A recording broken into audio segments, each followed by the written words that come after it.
3월 27일 파이썬 수업 시작하겠습니다. 지난 시간까지 봤었던 게 이제 리스트를 활용하는 방법하고 딕셔너리라고 하는 새로운 자료 구조 소개해 드렸었어요. 그래서 딕셔너리가 접목이 됨으로 인해서 확인할 수 있는 다채로운 자료 구조의 유형을 살펴봤었습니다. 자, 오늘은 이제 딕셔너리를 활용하는 방법. 활용이라 하면 이 딕셔너리와 관련된 내장 함수라던가 아니면은 이제 메서드들을 살펴볼 겁니다. 지난 시간 분량에 비해서는 이제 리스트 활용에 비해서는 딕셔너리 활용 부분은 분량이 좀 적어요. 근데 요 다음 단원에서부터 이제 그 조건문이 시작이 되는데 15번째 교환이 실습량이 좀 많아요. 그래서 늘 그렇듯 이제 시간을 확인을 해서 이제 추가 자료 배포 여부를 결정을 할 텐데 일단은 14단원이 상대적으로 분량이 좀 적으니까 여기는 조금 이제 시간을 좀 앞당겨서 진행을 하고 조건문 쪽에는 시간을 좀 더 할애하고 그렇게 시간 배분을 좀 할 수 있도록 해볼게요. 자, 딕셔너리 관련 내장 함수하고요. 그 다음에 딕셔너리 객체가 갖고 있는 메서드들 소개해 드리겠습니다. 자, 그럼 들어가 보죠. 딕셔너리 관련 내장 함수입니다. 사실 이 내장 함수는요, 우리가 리스트에서 봤었던 거랑 내용이 겹쳐요. len 함수, 연속성 자료형이 시작되고 나서 매번 나오고 있죠. len 함수는 모든 형태의 연속성 자료형에 대해서 쓸 수가 있습니다. 문자열, 리스트, 튜플, 딕셔너리 다 쓸 수 있어요. 그러니까 len 함수한테 뭔가 주면은 뭐가 됐건 간에 개수를 세줍니다. 그래서 여기서는 데이터가 3개가 포함되어 있으니까 3이라고 결과가 뜨는 거고요. 자, 이것도 지난 시간에 봤던 건데요. del 함수입니다. del이라고 하는 함수도 모든 형태의 연속성 자료형에 대해서 다 쓸 수 있어요. 일단은 포인트를 아까랑 똑같이 정의한 다음에 한번 출력을 해봤습니다. 그럼 원본에서는 3개의 데이터가 포함된 상태로 나타나는데 del 함수한테 포인트에서 잉글리시를 지워라 라고 하면은 얘를 진짜 지워버려요. 그래서 다시 포인트를 출력하면은 잉글리시가 삭제된 상태로 출력이 되죠. 자, 여기까지가 내장 함수고요. 이제 메서드 보겠습니다. 첫 번째 메서드는 get입니다. get은요, 특정 키에 대응하는 값을 반환합니다. 딕이라고 하는 데이터를 name, phone, birth 이렇게 3개가 존재하는 형태로 만들고요. 딕.get 하면서 name이라는 값을 얻어와라 라고 하면은 결국은 name에 대응되는 철수라는 값을 반환을 하는 거죠. 그래서 여기서 출력되는 내용은 철수가 됩니다. 존재하지 않는 키에 접근하면요, 딕.get 이라고 접근을 했을 때 젠더라고 하면은 여기 젠더가 없잖아요. 그러면 논이 떨어져요. 존재하지 않는다라는 거죠. get 메서드랑 키를 통해서 직접 접근할 때 차이점이 여기서 나타나요. f라고 하는 데이터에 a하고 b를 놓고 여기 잘못됐네요. f에 대해서 c를 출력해라 라고 하면은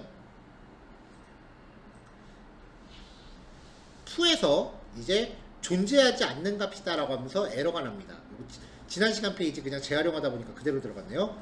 근데 f에서 get 하면서 c를 가져와라 라고 하면은 아까 전 페이지에서 봤을 때 존재하지 않는 값을 가져와라 라고 하면은 여기서 논이 떨어졌잖아요. 없는 값이라고요. 이럴 때를 대비해서 두 번째 파라미터로 값이 존재하지 않을 경우 대신 반환될 값을 같이 설정할 수 있어요. f에서 c를 가져와라 라고 했는데 c가 없단 말이죠. 그러면은 그냥 논이 떨어질 수도 있는데 그때 없으면 300을 대신이라고 하니까 이 자리가 300으로 대체되는 거죠. 보통 이런 것을 기본값을 설정한다라고 이야기합니다.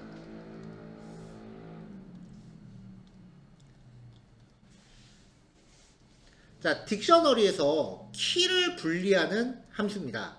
성적표라는 데이터 국어, 수학, 영어 이렇게 있을 때 변수 이름을 한글로 적었습니다. 성적표 키라고 하면은 d키라고 하는 형태의 객체로 만들어져요. 이름만 뽑아옵니다. 이렇게 만들어진 이 키스를 리스트라고 하는 내장 함수에다 주면은 요 객체를 리스트로 반환해 줍니다. 자, 키를 뽑아서 여기다 넣었어요.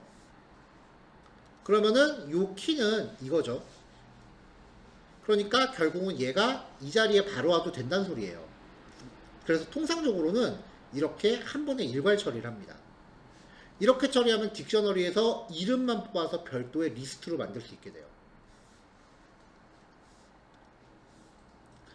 자, 비슷한 기능을 하는 게 값들만 분리할 수 있어요.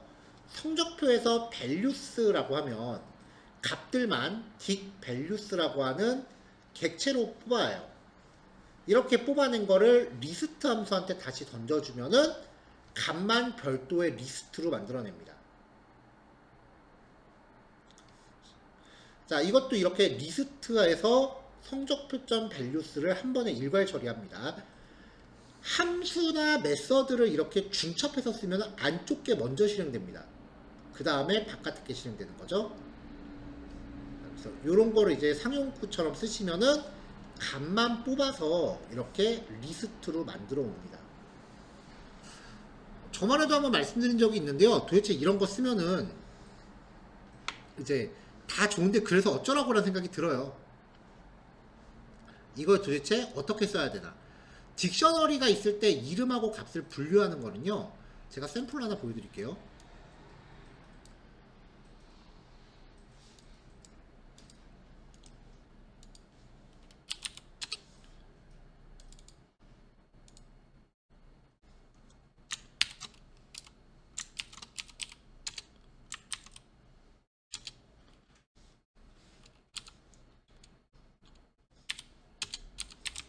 자, 마이딕이 KOR은 92, 매스는 88, 그 다음에 ENG는 70 이렇게 있다고 쳤을 때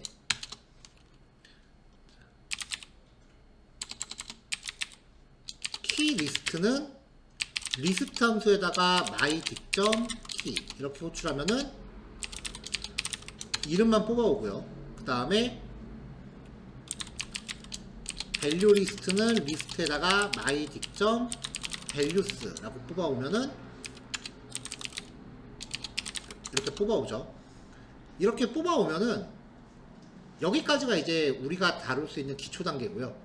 여기서 이제 파이썬의 응용으로 들어가면 그 파이썬의 자체로는 파이썬 자체로는 조금 이제 얘기가 좀 어렵고 그 파이썬에 추가해서 쓸 수 있는 패키지라고 하는 개념이 있어요. 확장팩 같은 개념인데 그 확장팩 중에 matplotlib이라는 애가 있고요.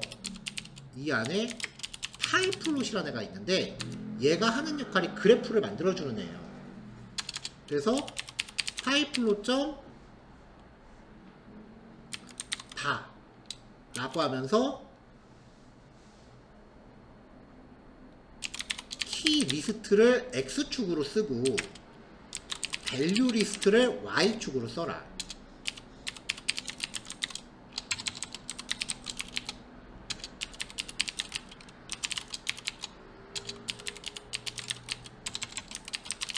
네, 뭐 이런 식으로 하면 이제 딕셔너리를 분해해서 이름을 X축으로 놓고 값을 Y축으로 놓는 그래프를 만들 수 있어요. 보통 이런 식으로 활용을 해요. 그러니까 지금 우리가 하는 거는 자료 기본적인 데이터 표현법이고요. 이 데이터를 활용하는 거는 좀 더 이제 학습 이야기가 진행이 된 다음에 하는 거죠. 네, 보통 이제 이런 식으로 이제 활용을 많이 합니다.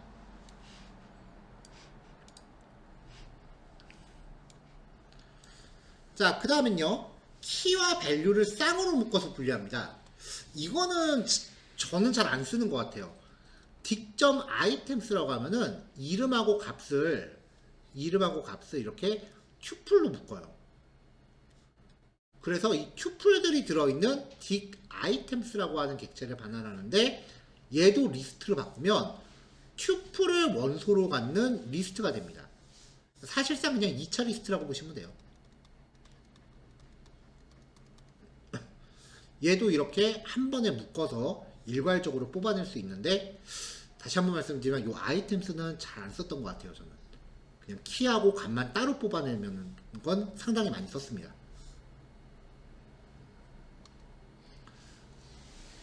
자, 딕셔너리를 다루다 보면 이제 여러 군데에서 데이터를 로드를 해와서 이거를 이제 어떤 가공을 하기 위해서 결합하는 경우가 많습니다.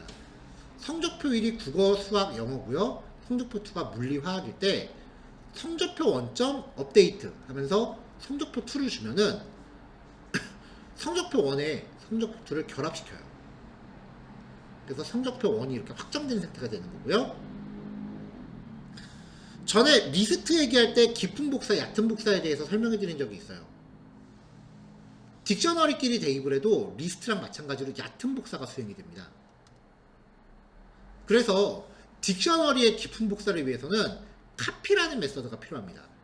성적표 1점 카피라고 하면은 이제 만들어낸 얘가 깊은 복사가 돼서 넘어오는 거죠. 이렇게 하면은 얘를 수정하건 각각 독립적으로 식별됩니다.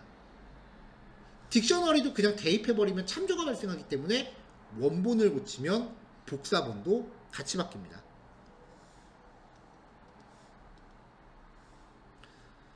자, 딕셔너리의 모든 원소를 삭제하는 기능입니다. 바가 A와 B가 있어요. 출력하면 다 나오죠. 바.클리어라고 하면 안에 있는 걸 다 비웁니다. 그렇게 해서 출력하면 빈 딕셔너리가 나오죠. 자, 딕셔너리 기능은 그렇게 길지 않습니다. 딕셔너리는 키와 밸류의 쌍으로 이루어진 연속성 자료형으로서 그 자체가 객체입니다. 그 자체가 객체라는 말은 이 안에 각종 변수와 함수가 내장되어 있다는 말이고요. 이 함수를 우리가 다른 말로 메서드라고 부르죠. 렌이라고 하는 함수는 모든 형태의 연속성 자료형에 대해 길이를 조회해서 받아납니다. 그 다음에 뭐 메서드는 워낙 많으니까 뭐 다 정리하기는 좀 힘들지만, 그 중에서 제가 생각했을 때 이거는 진짜 딕셔너리에서 진짜 활용도가 높다라고 생각되는 게 키스 그리고 밸류스예요. 키스는 딕셔너리의 키를 추출해서 반환하고 밸류스는 딕셔너리의 값을 추출해서 반환하죠. 그리고 이 결과를 리스트 함수로 가공해서 리스트로 만들 수 있었습니다. 요거는 진짜 파이썬 코딩하면서 쓰임새가 되게 많은 사실이니까요. 꼭 기억해 주시면 좋을 것 같아요. 자, 딕셔너리의 특정 원소를 삭제하고자 한다. 특정 원소예요. 전체 삭제가 아니고요. 그럼 어떤 내장 함수를 사용해야 되는가? remove, rem, delete, del. 여기서 del이었고요. 딕셔너리 객체로부터 키나 values 메서드를 써서 키 혹은 밸류를 추출했어요. 이걸 리스트로 바꾸기 위해서 쓰이는 내장 함수 리스트였습니다. 어떤 딕셔너리에 다른 딕셔너리를 병합해서 확장하고자 한다. 이때 사용할 수 있는 메서드는 extend, update, add on, plus update였습니다.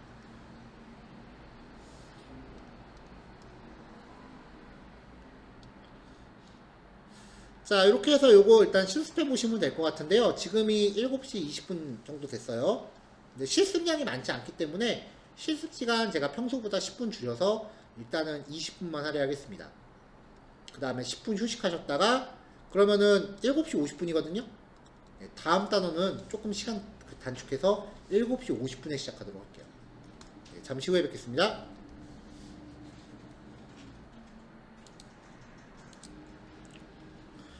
15단원 조건문인데요. 요번 과목 단어는 이제 뒤에 그 연구과제 하나 포함되어 있습니다.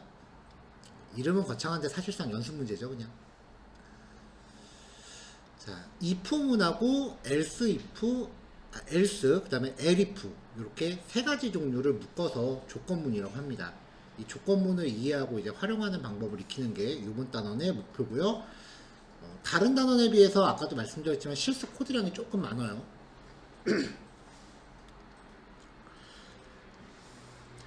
자, 조건문이라고 부르는데요. 조건문은 무조건 실행되는 게 아니라 특정 조건을 충족할 경우에만 실행되는 거예요.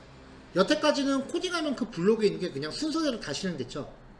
이번에는 어떤 조건을 걸어서 그 조건이 주어진 조건이 참일 경우에만 실행되게끔 하는 겁니다. 가령 예를 들어서 이 조건을 그 입력값에 기반하게 한다면, 그러면 입력된 값이 무엇이냐에 따라서 코드의 실행 여부를 우리가 판단할 수 있다는 거예요. 자, if문하고 같이 이야기하는 게 if else문. 조건이 참일 경우에 if가 실행되고 그렇지 않을 경우에 else라는 부분이 실행되게 하는 거고요. if, elif else문도 있는데요. 이거는 조건을 여러 개로 세분화하는 겁니다. 일단은 if문 먼저 보죠. 네, 넘어갈게요. 자, if문은요, 주어진 조건식이 참일 경우에 블록에 속할 구문의 실행이 됩니다. 이 블록이라는 걸 만들기 위해서요, if 뒤에 조건식을 명시하고요, 콜론을 찍어요. 그래서 하위 블록이 있다라는 걸 명시합니다.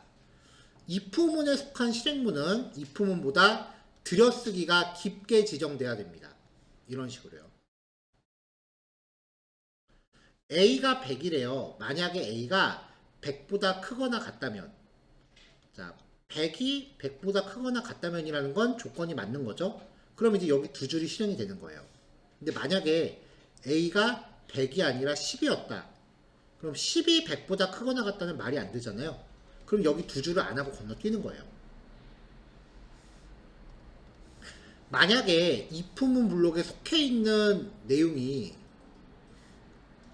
한 줄밖에 없다 라고 하면은 이 한 줄은 다음 줄에 이렇게 들여쓰기해서 하는 게 아니라 이 자리에 바로 적을 수 있어요. 아래처럼요.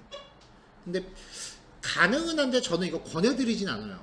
왜냐면은 구문 형식이 여러 가지 패턴이 나오면은 오히려 알아보기 좀 힘들거든요.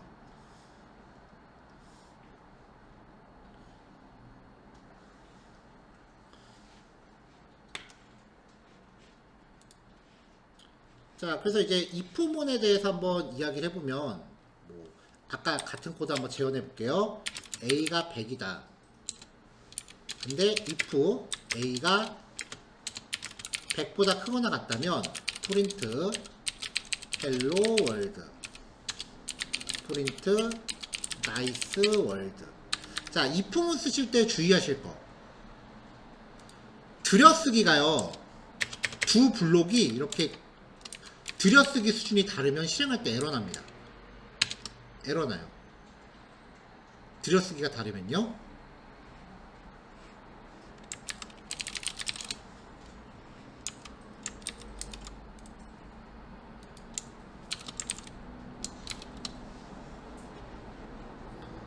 자, 그 다음에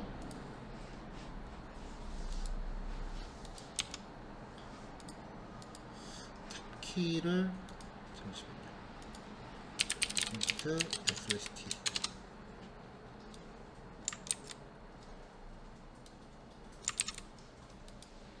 자, 지금 요것도 제가 일부러 만든 건데요. 에러나요. 이거 왜 에러일까요? 혹시 알아보시겠어요? 이거는 그냥 눈으로 보면 진짜 안 보여요. 드래그 해야 보여요. 드래그 하면은 여기는 지금 점점점이 4개가 있죠. 스페이스바 4개 친 겁니다. 여기는 탭키로 민 겁니다. 들여쓰기의 종류가 다르면 에러나요. 그래서 제가 이제 농담 반 진담 반으로 얘기하는 게, 파이썬은 들여쓰기 하다가 빈정상한다고 표현을 해요. 저는. 다른 프로그래밍 언어는 들여쓰기는 그냥 개발자 맘이거든요. 이뻐 보이려고 하는 건데, 얘는 들여쓰기가 규칙이에요. 다행히 지금 이거는 제가 아까 그 탭키를 강제로 출력한 다음에 복사했잖아요. 주피터는 제가 탭키 입력할게요. 여기서 탭키를 입력하면은 그걸 자동으로 스페이스바 4개로 바꿔줘요. 종류가 똑같으면 정상적으로 나오는 거죠. 거기에 대한 내용 정리한 거예요. 들여쓰기가 정도가 서로 다르면 에러고요. 그 다음에 들여쓰기의 종류가 다르면 에러예요. 그래서 한 가지 종류로 일관되게 쓰셔야 돼요. 전부 다 탭키로 밀거나 전부 다 스페이스바로 밀거나, 그렇게 하셔야 됩니다. 자, 실습 예제입니다. 조건문에 대해서 이제 직접 한번 다뤄볼게요. 자, 프린트 시험 시작. 이거는 그냥 무조건 출력해요. 실행하면은 시험 시작이 나오고요. 그 다음에 input이라는 함수가 들어왔죠. input 함수는 실행하면은 비주얼 스튜디오 코드 화면 상단에서 입력값을 받잖아요. 여기에 뭔가 입력을 했어요. 70이라고 가정을 하죠. 그러면은 입력값을 숫자로 바꿔서 스코어에 저장한 게 70이 된 거죠. 70이 60보다 크거나 같으면 조건 맞죠? 그러면 여기가 출력이 되고 시험 끝입니다. 만약에 여기에 50이라고 입력했다라고 하면 조건이 거짓이 되니까 합격입니다 라는 메시지는 출력이 안 될 겁니다. 자, if문에서 사용되는 조건식의 종류를 얘기해 볼게요. 조건식은 값이나 식의 형식에 따라 되게 다양하게 들어가요. 만약에 논리값을 썼다. 논리값은 그 자체가 참이나 거짓을 저장할 수 있어요. a라는 변수에다가 true라고 넣었다.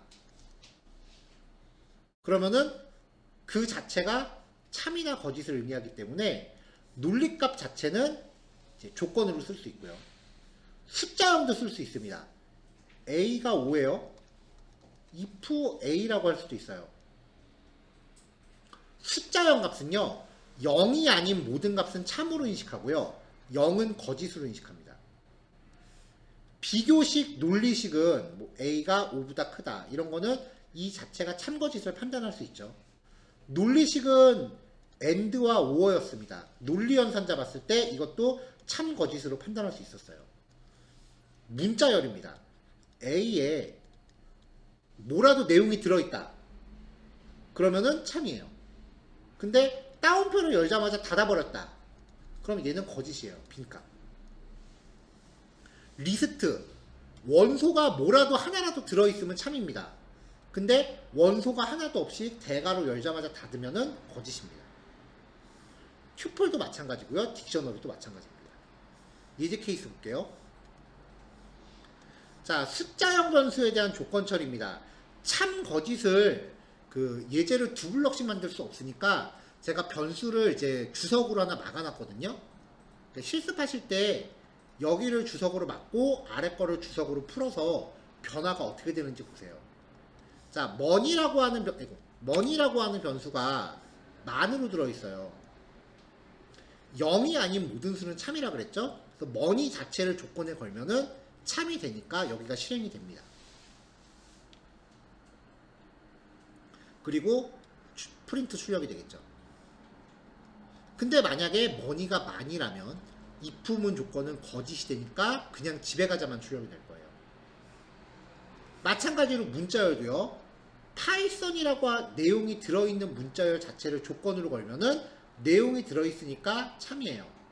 그래서 프린트 네임 파이썬 출력하고 프로그래밍인데, 만약에 여기를 주석으로 막고 여기 주석을 풀었다.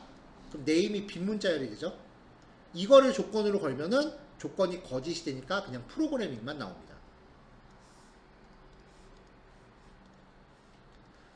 자, 그레이드라고 하는 리스트에 원소가 3개가 들어있어요. 이 자체를 조건으로 걸면 원소가 들어있으니까 조건이 참이 돼요. 그래서 MSG의 국어, 영어, 수학 012, msg.format 0번째는 그레이드의 0, 그레이드의 1번째, 그레이드의 2번째가 1, 2가 되겠죠. 각각 이 자리에 출력되고 메시지가 나옵니다. 근데 여기도 주석으로 막고 이거 주석으로 풀면 리스트가 비어있으면 그 자체는 거짓이에요. 여기 통째로 그냥 건너뛰는 거죠. 자, 이번엔 비교식과 논리식입니다. 나이를 입력하세요 라고 해서 입력을 했어요. 여기에서 19를 입력했다고 가정할게요. 그럼 19와 19는 같다. 출력되죠? 19와 20은 다르다. 마찬가지로 출력됩니다. 19가 19보다 크다. 말 안 되죠? 여긴 출력이 안 돼요. 19가 19보다 작거나 같다. 말 되죠? 출력됩니다. 그래서 19라고 입력하면은 19살입니다. 20살이 아닙니다. 청소년입니다가 출력이 되는데, 만약에 20이라고 입력하면 여기 거짓, 여기도 거짓, 요거 참. 여기도 거짓. 성인입니다만 출력이 되겠죠.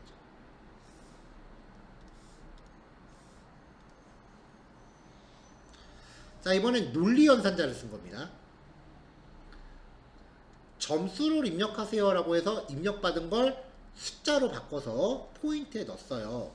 그래서 입력값은 얼마입니다 라고 출력을 시켰는데 78이라고 입력했습니다. 그럼 포인트가 다 78인 거죠. 78이 70보다 크다, 참이에요. 78이 80보다 작거나 같다, 참이죠. AND는 전체가 참이어야 결과가 참이었어요. true and true니까 최종적으로 결과는 참이 되니까 시약점입니다가 출력이 됩니다. 78이 70보다 작거나 같다, 거짓이죠. 78이 80보다 크다, 이것도 거짓이죠. 5원은 하나라도 참이면 전체가 참인데 현재 전부 다 거짓이기 때문에 여기는 최종적으로 거짓이에요. 출력이 안 되겠죠. 다른 값을 입력하면 만약에 85를 입력했다. 85가 70보다 크다, 거짓. AND는 전체가 참이어야 결과가 참인데 벌써 앞에서 거짓이 나오면 뒤에 건 볼 필요도 없어요. 거짓. 85가 70보다 작거나 같다는 거짓이지만 85가 80보다 크다는 참입니다. 5원은 하나라도 참이면 전체가 참이니까 얘 때문에 전체 결과는 참이죠. 그래서 85라고 입력하면은 시약점이 아닙니다가 출력이 될 겁니다. 자, 논리값에 대한 조건문이요. 논리값에 대해서 헷갈려 하시는 경우가 되게 많아요. 이지코리안에 true라고 저장했어요. 자, true와 true가 같다. 오케이죠? true와 false가 같다. 이건 아니죠. true와 true가 다르다. 이것도 아니죠. true와 false가 다르다. 이건 맞죠. 자, 그 다음에 이지코리안. 이지코리안에 저장되니까 참이잖아요. 그러니까 여기는 대놓고 참이라고 적어놓은 거예요. 조건이 성립되니까 출력이 됩니다. 근데 not 이지코리안. 참을 부정하면 거짓이에요. 얘는 통째로 거짓입니다. 그러니까 여기는 출력이 안 됩니다. 출력되는 거 보면은 1, 그 다음에 4, 5가 출력돼요. 반대로 거짓일 때 보죠. 여기 주석으로 바꾸고 여기를 풀었다고 칠게요. 이지코리안이 거짓이에요. 자, false와 true가 같다. 아니죠? false와 false가 같다. 출력됩니다. false와 true는 다르다. 이것도 출력돼요. false와 false가 다르다. 이건 출력이 안 돼요. 자, 이지코리안이 지금 false예요. 여기 대놓고 거짓이라고 적은 거예요.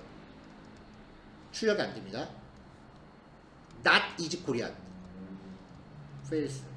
not false는 참이잖아요. 여기는 출력이 됩니다. 그래서 조건이 거짓일 때는 2, 3, 6이 출력됩니다. 그러니까 표현 방법이 굉장히 많기 때문에 그 다채로운 표현 과정을 다 해석이 가능하셔야 돼요. 그래야 문장을 만드실 수 있어요.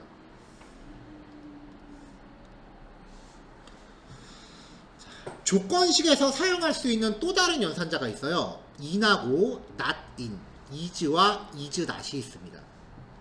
not의 위치가 좀 바뀌어요.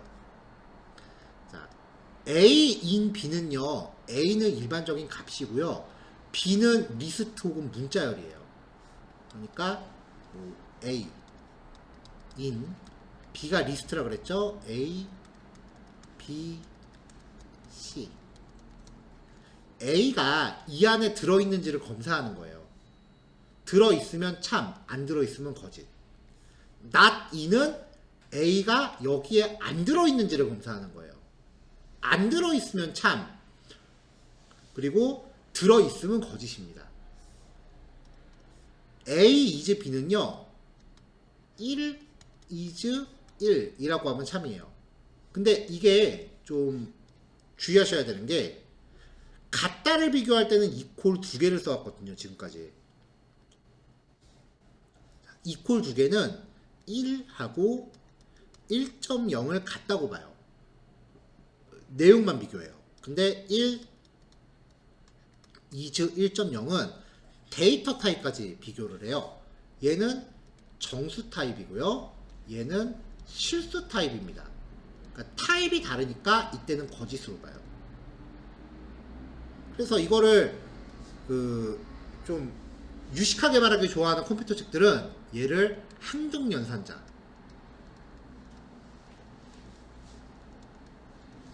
이즈를 완전 항등연산자,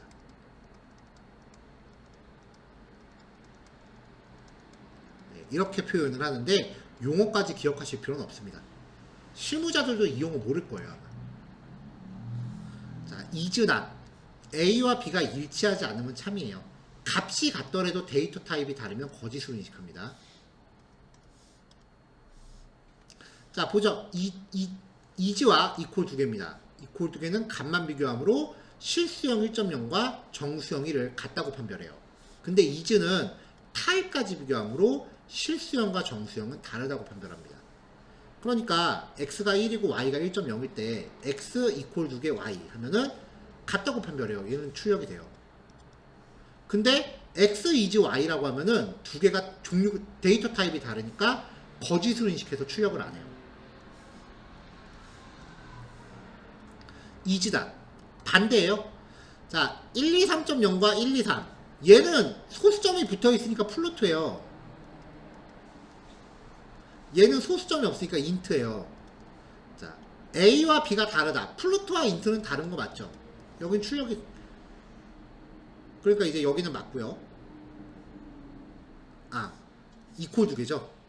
이퀄 두 개는 요거 두 개 같다고 본다 그랬죠. 이퀄 두 개는 그러니까 느낌표 이퀄은 다르다고 봐요. 그러니까 여기는 같은 건데 왜 다르다고 하지? 하면서 에러가 나는 거예요. 거짓이 되는 거예요. 이즈낫은 인트와 플루트니까 다르다. 맞아요. 그래서 여긴 출력이 됩니다. 123.0과 이퀄 두 개, 123은 같다고 판단을 해요. 그렇기 때문에 느낌표 이퀄이라 그러면 이건 거짓이 되는 거예요. 여긴 출력이 안 되고요. 123.0과 123을 이즈로 비교하면은 실수와 정수이기 때문에 거짓으로 봐요. 그러니까 is not으로 가면은 다른 거 마저 오케이가 되는 거죠.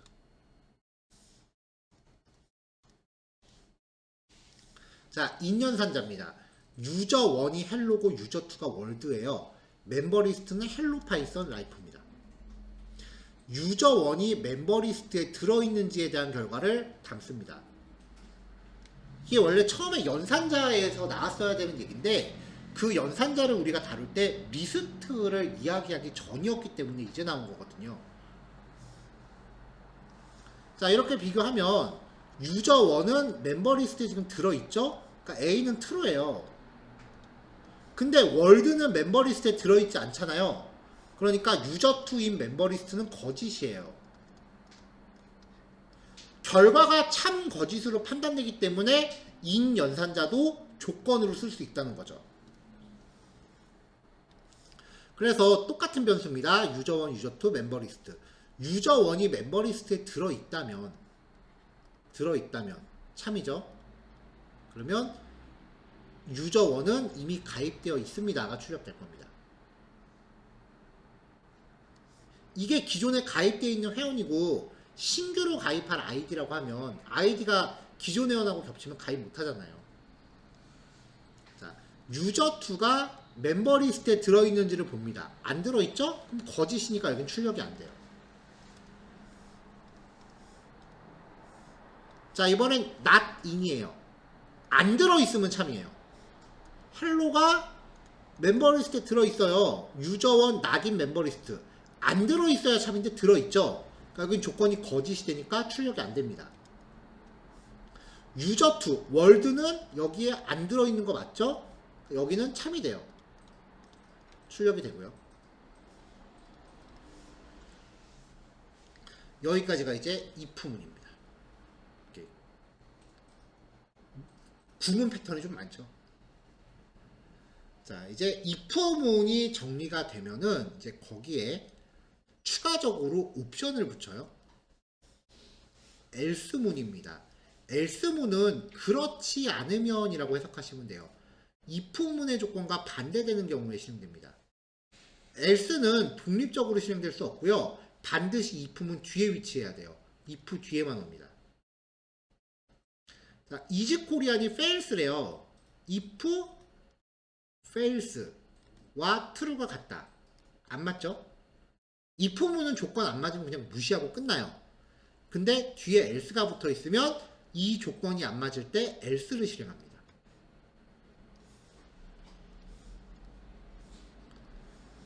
자, 시험 시작 출력합니다. 점수를 입력하세요 라고 해서 입력받은 거 숫자를 바꿔서 스코어에 저장해요.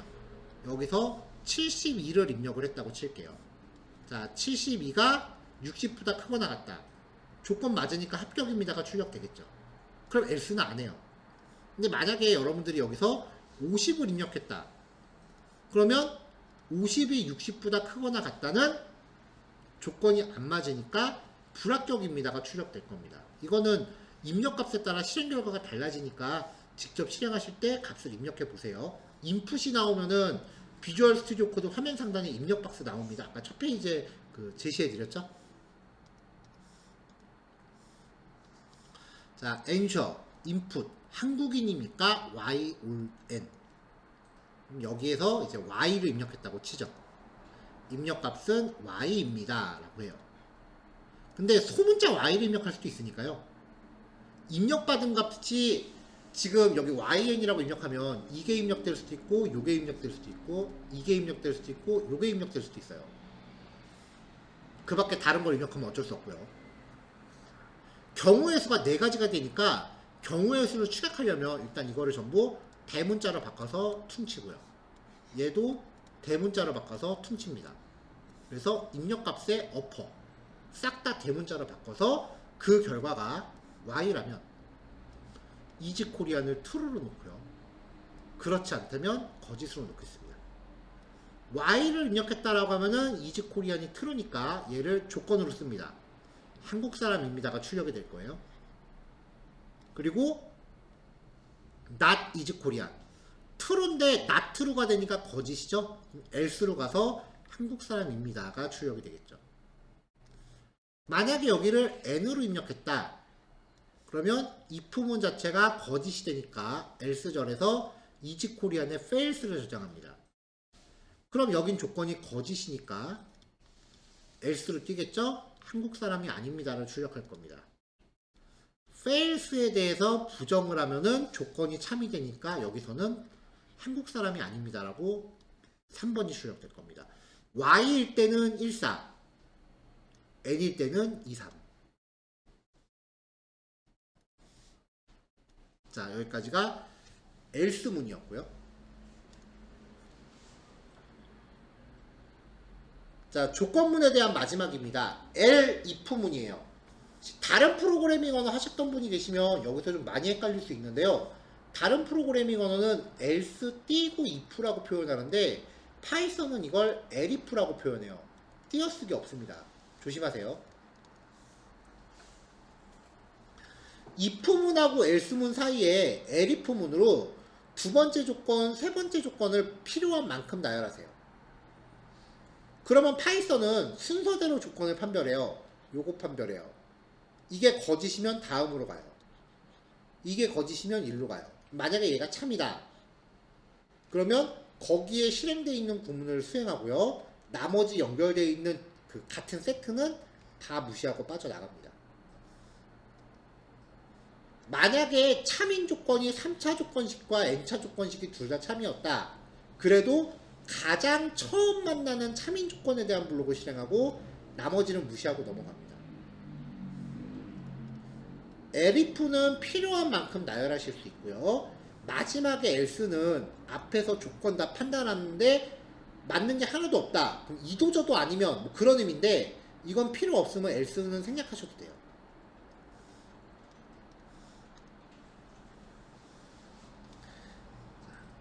점수를 입력하세요 라고 해서 입력값을 77이라고 가정할게요. 자, 77이 90보다 크다. 아니죠. else if로 가요. 77이 80보다 크다. 아니죠. else로 가요. 77이 70보다 크다. 맞죠? 그럼 여기를 실행하고요. 같은 세트로 연결되어 있는 건 다 끝나고 빠져나가는 거죠. 그래서 시약점 출력한 다음에 시험이 끝납니다.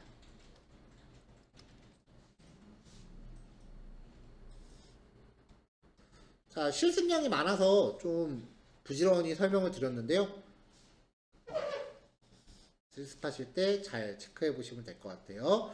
if모는 주어진 조건이 참인 경우에만 실행되는 문법적 표현이다. 이런 거를 문법이라고 표현을 해요. else문은 조건이 거짓인 경우 실행되는 문법적 표현으로 독립적으로 존재할 수 없고 반드시 if문 뒤에 위치해야 한다. elif는 여러 개 조건을 세분화해서 나열하고요. 가장 처음 만나는 조건에 대한 불능만 수행합니다. 아무리 참인 게 여러 개 있어도 처음 만나는 것만 실행하고 나머진 다 무시합니다.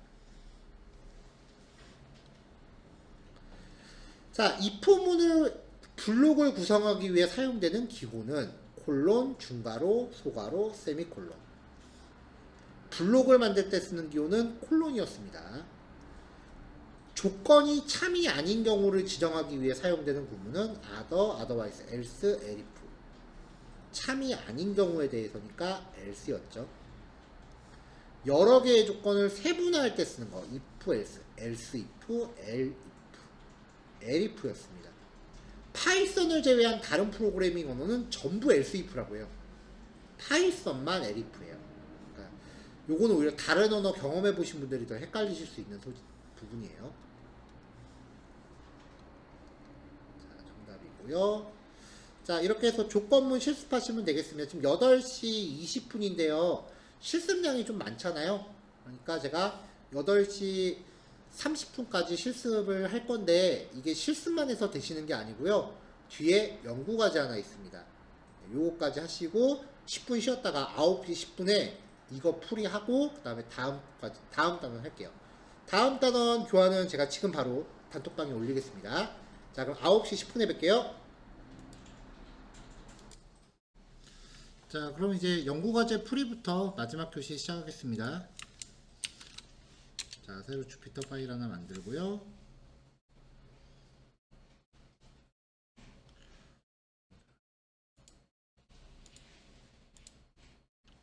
자, 15강 연구과제였죠. 15강 연구과제 풀이 IMB.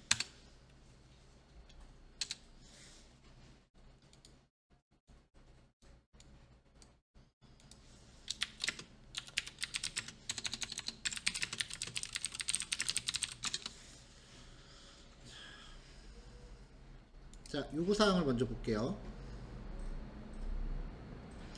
자, 두 개의 정수를 입력받아서 x와 y 변수로 초기화를 먼저 하래요.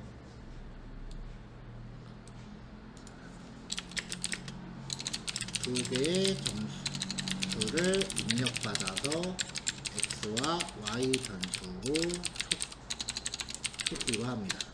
자, x는 정수라고 했으니까 인트로 바꿔줘야 돼요. 첫 번째 정수를 입력하세요.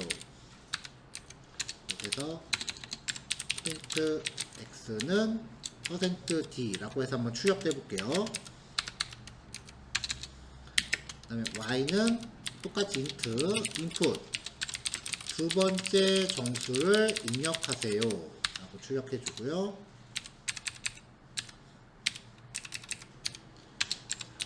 프린트 y는 %d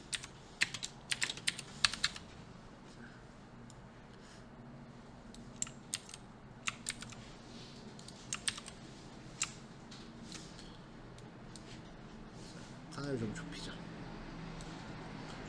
자, 이렇게 해서 일단 실행을 한번 해보겠습니다. 자, 첫 번째 정수를 입력하세요. 7. 두 번째 정수를 입력하세요. 3. 이렇게 두 개를 입력했어요. 자, 두 숫자 중에서 큰 수에서 작은 수를 뺀 값인 z를 구해서 출력해야 되는데 숫자의 입력수는 상관없고 항상 작은 거에서 큰 거를 빼래요. 그러니까 x가 y보다 크면 x에서 y를 빼고 y가 x보다 크면 y에서 x를 빼고. 자, 일단 z라고 하는 변수가 z라는 변수를 만들어야 되는데 만약에 x가 y보다 크다면 z는 x 빼기 y. 자, 그 다음에 자, 여기서 이렇게 나뉠 수도 있어요. elif y가 x보다 크다면 z는 y 빼기 x. 그럼 그 밖에 나머지 경우는 x랑 y가 같은 경우예요. 그때는 어떤 순서로 빼도 상관없다고 했으니까 z가 x 빼기 y가 되건 y 빼기 z가 되건 상관이 없다는 거죠. 그러면은 요 두 가지 조건을 묶어도 되겠네요. else를. 자, 이렇게 해서 프린트 z라고 하면은 4가 나오고요. 이번엔 y를 또 더 크게 입력해 볼게요. x는 5, y는 10이라고 8이 아니 9라고 입력하겠습니다. 그러면 이것도 4가 나오네요. 9 빼기 5는 해서 4가 나오죠.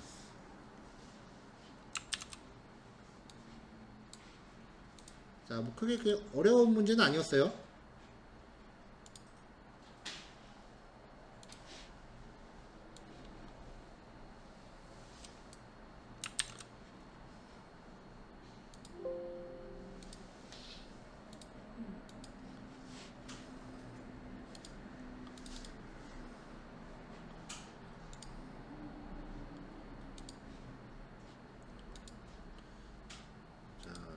파이썬 얼수.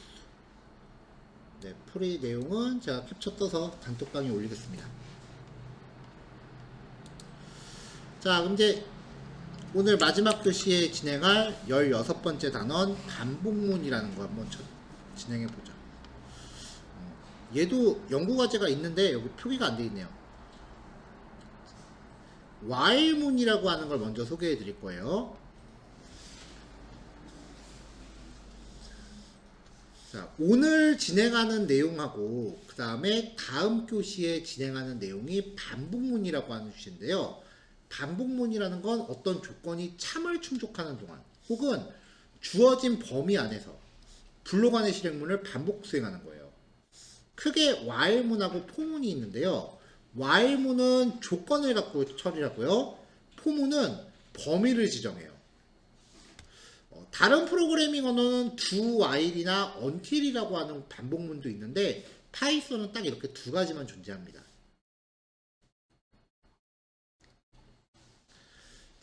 while문을 보통 설명할 때는 while 한 다음에 조건식을 먼저 명시를 해요. 그리고 이 조건이 참인 동안 반복적으로 여기를 수행을 한대요. 그럼 이대로 한번 써볼게요. while a가 5보다 작다면 프린트 뭐뭐뭐 해라. 근데 이거만 갖다가 좀 부족해요. 도대체 a가 얼만데요? a가 얼만지를 알아야 이 조건을 판별하죠. 그렇기 때문에 a는 뭐 0 이런 식으로 a의 값을 먼저 주어줘야 조건이 성립이 돼요. 그래서 저는 이렇게 만들어지는 이 식을 초계식이라고 표현을 하고 있고요. 여기에 있는 이 조건을 조건식이라고 표현을 합니다. 자, 그럼 a가 0이래요. 0이 5보다 작다. 맞죠? 프린트. 수행하고 다시 일로 가요. 조건이 참인 동안 여기를 계속 반복 수행한다 그랬으니까요. 자, 0이 5보다 작다. 오케이. 프린트. 0이 5보다 작다. 오케이. 프린트. 언제까지 할까요, 이걸? 영원히 들어갑니다. 적어도 반복이 진행되는 동안 a 플러스 이퀄 1 이런 식으로 a 값에 뭔가 변화를 줘야 됩니다. 그래서 a가 0부터 시작했을 때 처음에 0이 5보다 작다. 오케이. 그 다음에 출력하고 a가 1 증가해요. 1 되죠? 그래서 1이 5보다 작다. 오케이. 또 프린트하고 1 증가해요. 2가 5보다 작다. 3이 5보다 작다. 4가 5보다 작다.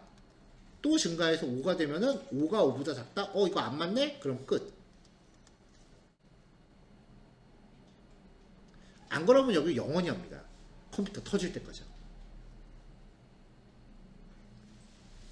그래서 마지막에 초계식에서 만든 변수에 뭔가 변화를 줘서 언젠가는 이 조건으로부터 벗어날 수 있게끔 해야 돼요. 그래서 마지막에 들어가는 이 수식을 증감식이라고 저는 네이밍했습니다.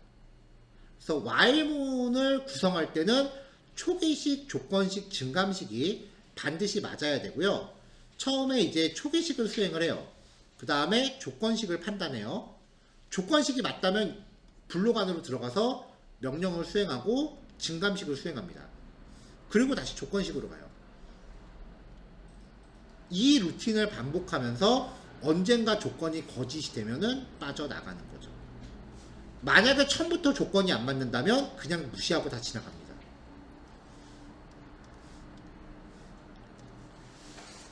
자, 그래서 초기식, 조건식, 증감식을 잘못 설정하다 보면은 절대 종료되지 않는 형태의 반복문이 만들어질 수도 있어요. 이런 형태는요, 컴퓨터 자원을 소비해서 프로그램을 다운시킵니다. 이런 걸 이제 무한 루프라고 부르는데, 반복문 구성할 때는 무한 루프에 빠지지 않도록 주의하셔야 돼요. 무한 루프의 예시는요, 조건식이 참으로 고정돼서 종료되지 않는 경우, 그냥 대놓고 틀을 하고 박는 경우. 그 다음에 증감식을 잘못 설정한 거예요. A가 0이래요. A가 5보다 작다. 0이 5보다 작다. 이거 아까 나왔던 거죠. 그럼 A 값이 1씩 증가해야 이 조건에서 벗어날 수 있는데 A가 감소하는 거예요. 마이너스 있고 0이래요. 그럼 0에서 0 빼봐야 변하는 게 없잖아요. 그럼 계속 도는 거죠, 여기도.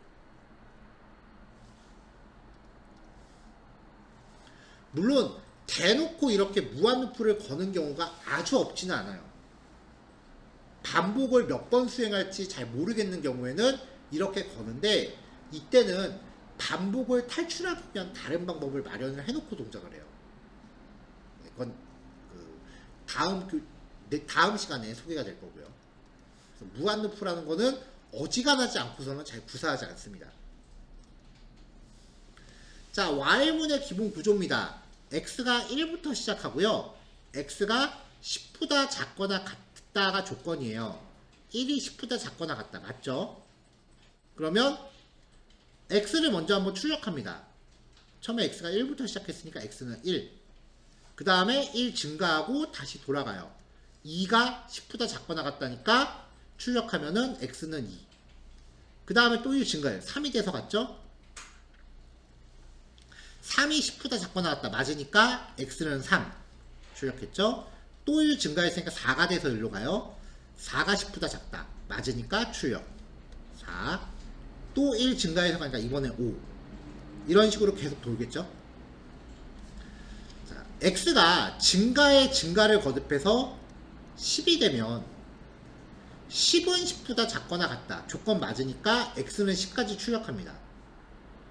그 다음에 x가 증가해서 11이 되면은 그때는 조건이 안 맞으니까 이제 조건이 안 맞으니까 빠져나가요. 자, 빼기 기호에다가 30을 곱했습니다. 문자열에 숫자 곱하면 같은 내용이 그만큼 반복되죠. 네, 이런 식으로 구분선 한번 그려준 거예요.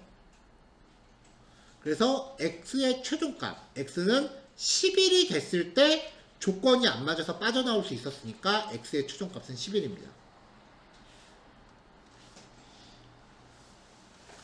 자, 숫자를 입력하세요 라고 해서 입력을 받아요. 그래서 여기서 x에다가 8을 입력받았다 라고 가정을 할게요. 구분선 한번 쭉 출력했고요. 입력값은 8입니다 하고 구분선. 우리가 어렸을 때 외우는 구구단이 반복문의 가장 전형적인 케이스예요. 자, 어떤 값이 1부터 쭉 9까지 증가합니다. 9까지 증가했다라는 거는 10보다 작을 때까지 했다는 얘기예요. 1씩 증가하면서 어떤 수식을 계속 반복하는 거죠. 자, y는 1이에요. 초기식 1. 그 다음에 y가 9보다 작다. 그 말은 반복문을 만나면 먼저 이 변수의 그 범위를 구하세요. 1부터 10보다 작다니까 9까지죠. 그리고 조건 증감식을 찾으세요. 1씩 증가. 이렇게 반복의 조건을 먼저 확인하시고 그 안에서 여기 보시면 돼요.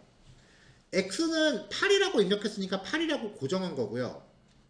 y는 1부터 9까지 변하니까 8 곱하기 1, 8 곱하기 2, 8 곱하기 3 해갖고 z를 계속 구하겠죠. 그 하는 와중에 x, y, z를 출력합니다. 그래서 x, y, z가 되죠. 한 번 출력하고 y가 1 증가해서 2가 되는 거고요. 또 한 번 계산해서 출력하고 2가 돼서 올라가는 거고. 넘어가도 되죠? 구구단으로 이해하시면 제일 쉬워요. 자, 반복문의 또 다른 문제 유형인데요. 합계 구하기입니다. 일정 범위 안에서 합계를 구해요. 총합을 구할 때는요. 이건 반드시 공식처럼 기억하세요. 지금 이 반복문에 초기식, 조건식, 증감식이 있어요. 그럼 1부터 10까지 1씩 증가해요. 그 다음에 총합을 구하려면 반복문 시작 전에 합산 결과를 저장할 변수를 0으로 초기화해놓고 시작하세요. 이거를 공식처럼 기억해 주세요. 자, 그래서 총합을 누적할 변수를 0이라고 준비했습니다.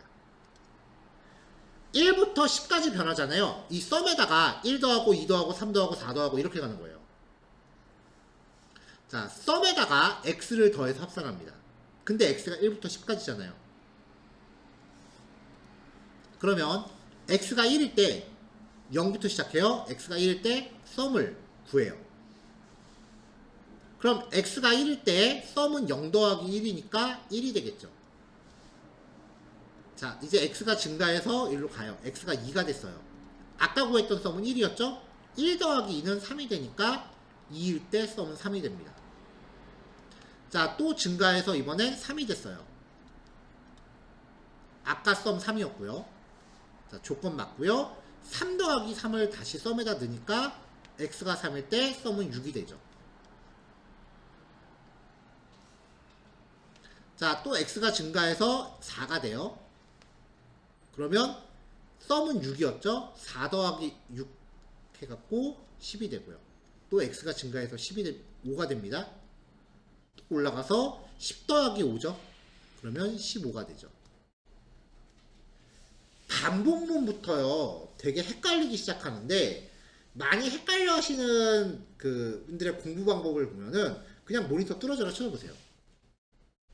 그 다음 단계는 손가락으로 모니터를 짚어요. 그렇게 하시면 헷갈려요, 당연히. 암산으로 다 헷갈려요. 제가 내용 설명드릴 때 변수값 변하는 거 옆에 적어가면서 계속해서 코드 따라가잖아요. 그렇게 공부하셔야 돼요. 가장 좋은 거는 코드를 손으로 쓰시는 거예요. 그 다음에 그 코드를 직접 손으로 따라가시는 거예요. 손으로 쓰는 게 조금 부담되시면 최소한 코드를 인쇄하셔 놓고 그 다음에 코드가 어떻게 변해가는지를 손으로 계속 따라가세요. 출력 결과 직접 변수값 하나씩 대입해 가면서 직접 쭉 써보세요.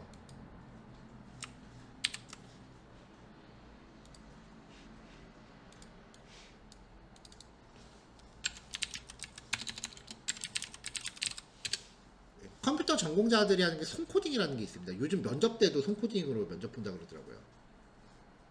손코딩이 뭐냐면요, 이거예요. 프로그램 코드를, 간단한 코드를 손으로 쓴 다음에 코드가, 변수 값들이 어떻게 변해가는지를 직접 따라가는 겁니다. 보통 이제 전공하시는 분들이 처음에 시작할 때 이렇게 공부 많이 하세요. 확실한 거는 암산으로는 안 나와요. 헷갈릴 수밖에 없어요.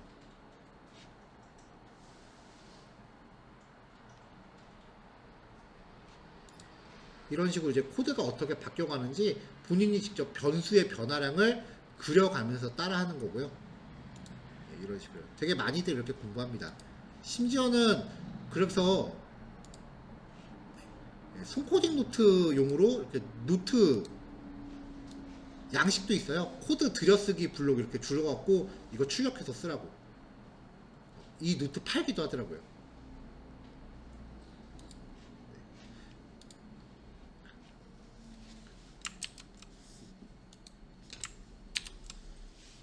저도 이제 학교 다닐 때 1학년 1학기 중간고사 문제가 교수님이 출력 결과를 이렇게 딱 주고서, 컴퓨터 시험인데 일반 강의실에서 시험 봤어요. 프로그래밍 언어인데 컴퓨터가 없어요. 출력 결과를 딱 인쇄한 화면을 딱 주더니 이런 결과가 나오게 코드를 시험지에 쓰세요가 시험 문제였거든요. 예, 저도 그 과목 비 맞았습니다. 근데 시간이 지나고 나서 생각해 보니까 초반에는 확실히 그런 공부 방법이 제일 효율이 좋은 것 같아요.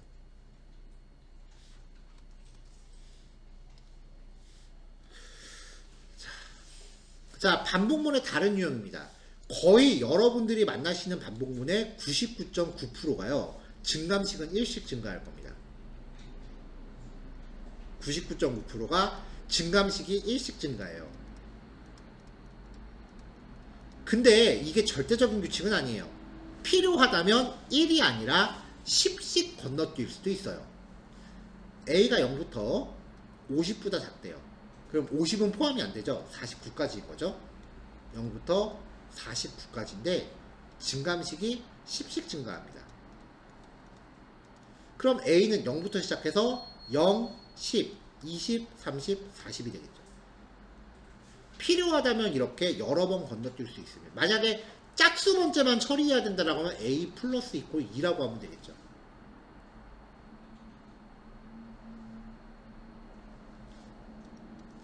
증가뿐만이 아니에요. 감소도 가능해요. B가 10부터 시작한대요. 그리고 B가 0보다 크대요. 그럼 이거는 10부터 1까지예요. 이렇게 성립되려면 이 B는 감소해야 됩니다. 1씩 감소해도 되고요. 여기선 2씩 감소합니다. 그럼 10, 8, 6, 4, 2이 되겠죠. 점점 2에서 2를 또 빼면 그땐 0이 되니까 조건 안 맞아서 빠져나갑니다.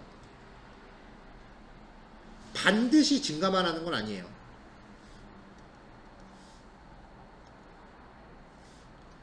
자, 반복문을 구성하는 요소는 초기식, 조건식, 증감식입니다. while문은 주어진 조건식이 참을 충족하는 동안 반복 실행되고요. 초기식, 조건식, 증감식의 설정 오류로 반복문이 종료되지 않는 경우를 무한루프라고 하는데 프로그램이 무한루프에 빠지지 않도록 주의하셔야 돼요.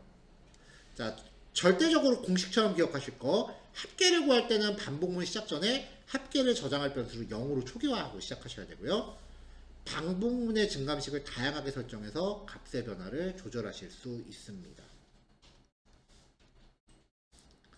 자, 반복문 구성하는데 필요한 요소가 아닌 거, 초기식, 조건식, 대입식, 증감식. 대입식이죠. 대입식이라는 용어는 없어요. 다음 중 실행되지 않는 반복문은 아까 if문에서 조건이 참으로 성립되는 경우랑 한번 연관 지어보세요. while 1, 2, 3 리스트에 원소가 있으면 true라고 그랬죠. while hello 문자열에 뭐라도 들어있으면 true라고 그랬죠. 얘는 대놓고 거짓입니다. while 1 0이 아닌 모든 수는 참에 대입됩니다. true. 그래서 실행되지 않는 건 요겁니다.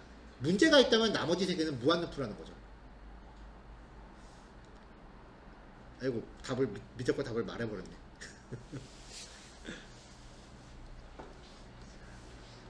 자, 여기까지 하시면 되고요. 연습 문제가 있는데 요거 연습 문제는 다음 시간 시작할 때 풀이하고 시작할게요. 요거까지 하면은 실습 시간이 좀 부족하실 것 같아서 요거는 제가 다음 시간 시작할 때 풀이하는 걸로 하겠습니다. 자, 남은 시간 이제 지금 18분 정도 남았고요. 남은 시간 동안 이제 예제 실습 진행하시고 정리가 다 되시면은 이제 강의실 정리하고 퇴실하시면 되겠습니다. 원격 수강하시는 분들은 뭐 미리 퇴실하셔도 상관없고요. 오늘 수업 내용은 여기까지로 할게요. 네, 마칠게요. 수고하셨습니다. 네.